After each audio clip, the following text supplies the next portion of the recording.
Tapos. Okay. Okay. Ito na. Okay. Rahatil. Oh my God.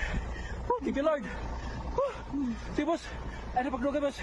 Makapigil hininga, lalo naman para sa lalaking ilang oras ting nalubog ang bahagi ng katawan sa lupa.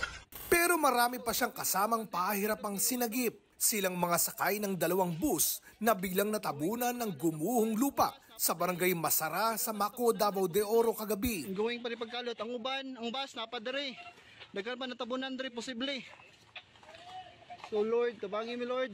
Relax lang Kuya Wano, ayaw pagluluya Kuya Wano. Hindi magkamayaw ang mga residente.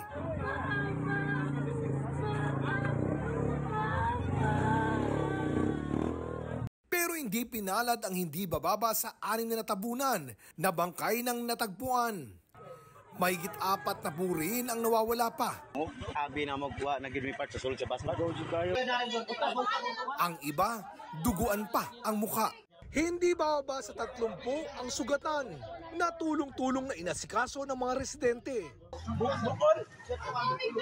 Tubig! Tabang mo! Nangyari ang insidente, oras ng uwian ng mga trabahador ng isang minahan na ihahatid pa uwi ng mga natabunang bus.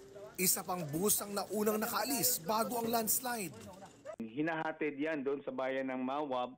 So that night, yung palabas na bus is mga paalis na po, patapos na po yung shifting. Ayon sa lokal na pamahalaan, wala umunong senyales ng landslide, lalo't wala rin daw ulan nang mangyari ang trahedya. Mas makapal yung volume of water kasi talagang malakas yung ulan.